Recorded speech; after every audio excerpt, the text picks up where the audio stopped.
Nobody warns you about the loading, not about the music, not about the rejection, about the loading, about standing in a venue parking lot at 8:47 p.m. on a Tuesday, moving a 40-pound amp through a side door that doesn't stay open on its own, because the sound guy left and nobody offered to help, and you didn't ask. I've been playing shows for 4 years. I've gotten good at a lot of things. Holding the door open with my foot while I drag equipment through it is one of them. The venue tonight is a bar on Wythe Avenue in Williamsburg.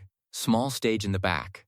A banner from a different event still taped to the wall behind it. 6 people in the room when I set up. 2 of them are on their phones. One is the bartender. One is a guy who clearly didn't know there'd be live music and is deciding whether to leave. I set up the mic stand. The floor is sticky. The monitor speaker has a hum I've heard in 3 different venues this month, a sound like the room is already tired.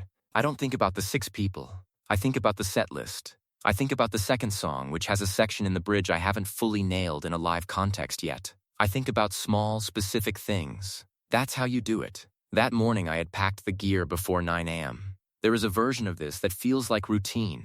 There is another version that feels like preparation for something that will not happen. I have learned not to ask which version I'm in.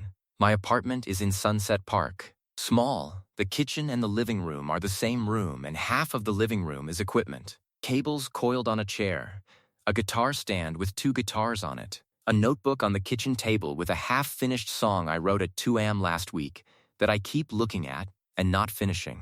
I had coffee and looked at the notebook. I did not open it. I closed my laptop, which had 3 browser tabs, open a blog post about independent music promotion, a conversation I'd had with a booking agent 6 months ago that ended with "We'll be in touch," and a YouTube analytics page I check every morning that shows the same curve going nowhere in particular. I checked my streaming numbers. I always check my streaming numbers. I'm not sure what I'm hoping will have changed overnight. Something, I think. Something small. Not fame. Just evidence. I loaded the car around 4 p.m. The parking on my street was wrong, and I had to double park and work fast, and a man on the sidewalk watched me the whole time without offering to help, which is fine. It's always fine. I've never asked anyone to help. I drove over the Williamsburg Bridge just before rush hour. The city looked like it always does from that height, enormous and indifferent and somehow still beautiful in a way that makes you wonder if you made a mistake staying, and also makes you grateful that you did. And this is the part that's harder to say. There is a song I wrote 3 years ago called "The Bridge at 5. I wrote it driving this exact route in the opposite direction after a show that went better than expected. I had 22 people in the room that night. I remember counting. I played it for weeks afterward. I don't play it anymore. Not because it isn't good, because playing it feels like explaining to someone who I used to be. Soundcheck is 6 p.m. I get there at 5:45 because I'm always early to things. Because being early is one of the few things that still feels like control. The sound guy is 20 minutes late. I set up alone. I know the setup.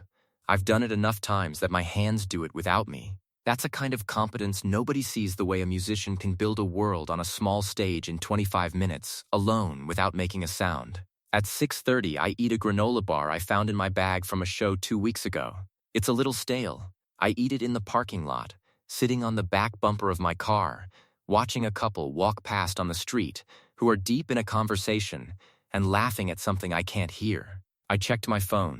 I had posted a clip from the last show on Instagram 3 days ago. 41 likes. A comment from my mom.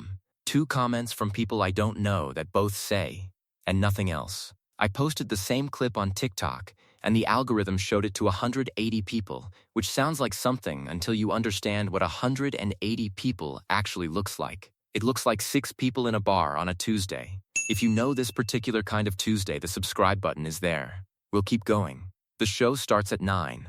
By 9:15, there are 7 people. The 7th arrived between songs and sat down without taking his coat off. I play for 45 minutes. This is what 45 minutes of playing to 7 people feels like. Occasionally transcendent and mostly invisible, with no reliable way of knowing which is which in the moment. Here is the thing nobody tells you about small crowds. The people who show up are the ones who actually wanted to be there. Nobody wandered in by accident and stayed. Everyone in that room made a choice. There was a woman in the third row, which is to say she was 4 feet away from me, who had her eyes closed during the second song. The one with the bridge I haven't nailed yet. She had her eyes closed, and she was very still, And when it ended, she exhaled and opened them. I don't know her name.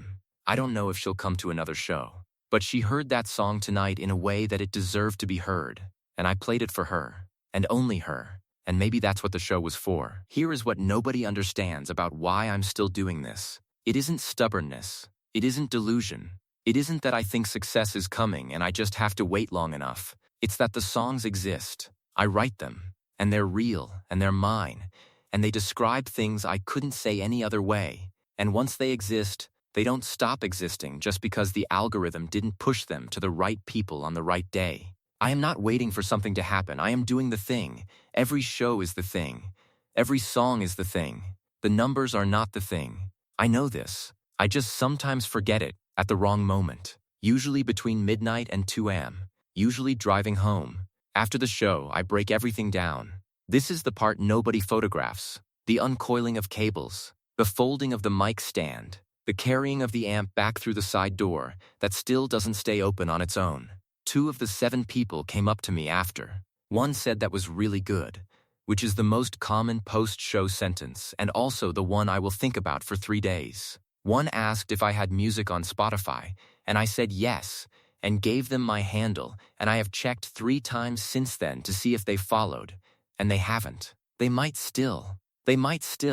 I drove home on the BE key. It was 1:48 a.m. The highway was almost empty, which almost never happens, and the city to the right of me was lit up in a way that had nothing to do with me, and everything to do with itself, and was genuinely beautiful. I found a song on the radio I hadn't heard before, not a great song, a pretty good song, and I turned it up and drove and didn't think about anything for 4 minutes. Just the road and the city and a song I didn't write. It was a small thing, but the small things are the ones that stay. I got home at 2:14 a.m. I carried the amp up 3 flights of stairs. My neighbor's dog barked once and then stopped. I put the guitar in its stand. I looked at the notebook on the kitchen table. I opened it, and here is what he didn't say to anyone. There was a new line already forming. Not a finished thing, just a phrase, the kind that arrives when you're tired enough that the careful part of your brain has gone quiet. I wrote it down. 4 words. They were the beginning of something. I don't know if it will ever be a full song. I don't know if a full song will get 41 likes or 41,000. I don't know if the woman who closed her eyes will remember the show next week or next year. I do know that tomorrow morning I will make coffee and open the notebook and look at those 4 words and see if there's more. There will probably be more. There is always more. I played tonight. 6 people became 7. One of them heard it the way it was supposed to sound. The notebook is open. The city is still out there, lit up and indifferent and mine. That's enough. It has to be. If this day is yours, you already know.